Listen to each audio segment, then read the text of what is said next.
ঈদে কি বাড়ি আসবি না? ঈদে বাড়ি আসবো কিনা বলতে পারছি না বাবা। তোমার অ্যাকাউন্টে টাকা পাঠিয়ে দিয়েছি।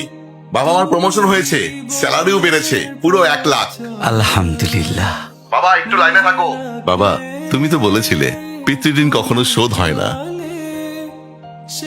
তুমি 26 বছরে আমার পিছনে যত টাকা খরচ করেছো, তুমি কি জানো আগামী 5 বছরে সেই টাকা তোমায় ফিরিয়ে দিতে পারবো? আমার এখন স্যালারি মাসে 1 লক্ষ টাকা বাবা।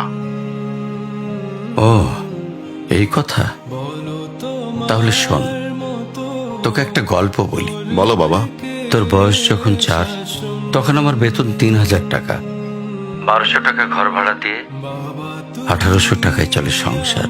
আমি আমার সাধ্যমতো সারা জীবন চেষ্টা করেছি তোর মাকে সুখী করতে, প্রতি ঈদে কোরবানি দিতে। তোকে যেবার প্রথম স্কুলে ভর্তি করালাম, সেবারই প্রথম আমরা আমাদের কোরবানি দিতে পারিনি।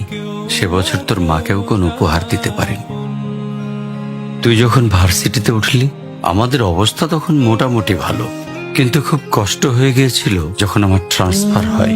রোজ রোজ বাসে চড়ে, পায়ে হেঁটে, ঘামে ভিজে খুব দুর্বিষহ লাগছিল। একদিন শোরুম থেকে একটা বাইক দেখে আসলাম।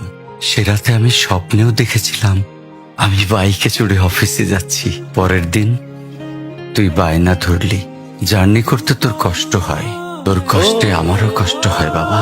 আমি বাইকটা তোকে কিনে দিয়েছিলাম। তুই এখন লাখ টাকা বেতন পাচ্ছিস, কিন্তু মনে করে দেখ, অন্য মাইনে দিয়ে ব্র্যান্ড নিউ মোবাইলে হেডফোন কানে লাগিয়ে সারা রাত গান শুনেছিস, পিকনিক করেছিস, ট্যুর করেছিস। তোর প্রতিটা দিন ছিল স্বপ্নের মতন। আর তোর টাকা নিয়ে আমি এখন হার্টের বাইপাস করাই, ডায়াবেটিক মাপাই। জানিস বাবা, ওর মাছ খাওয়া নিষেধ, মাংস খাওয়া নিষেধ। কি করে এত টাকা খরচ করি বল? তোর টাকা নিয়ে তাই আমি কল্পনার হাট বসাই। আমি বাইক চালিয়ে সারা শহর ঘুরে বেড়াই, বন্ধুদের নিয়ে সিনেমা দেখতে যাই। তোর মার হাত ধরে চাঁদনি পশরের সেন্ট মার্টিনের বালুচরে হেঁটে বেড়াই। চুপ করো বাবা প্লিজ, আমি তোমার কাছে চলে আসবো। তোমার টাকা না, আমি তোমার ভালোবাসা তোমায় ফিরিয়ে দিব বাবা। বোকা ছেলে, বাবাদের ভালোবাসা কখনো ফিরিয়ে দেয়া যায় না। ছোট্ট শিশুর মলমূত্র মোছা যায়, আর বুড়োদের ঘরেও ঢোকা যায় না। ওকে একটা প্রশ্ন করি বাবা। ধর তুই, আমি আর তোর খোকা তিনজন এক নৌকায় বসে আছি। হঠাৎ নৌকাটা ডুবতে শুরু করলো। যে কোনো একজনকে তুই বাঁচাতে পারবি, কাকে বাঁচাবি?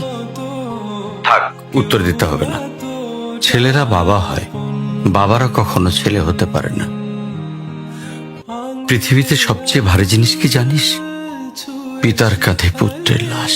আমি শুধু জায়নামাজে বসে একটা জিনিস চাই, আমার কবরের ঘরটায় যেন আমি আমার ছেলের কাঁধে চড়ে যাই। তাহলেই তুই একটা ঋণ শোধ করতে পারবি, তোকে কোলে নেয়ার ঋণ। বাবাদের ঋণ কোনোদিন শোধ করা যায় না।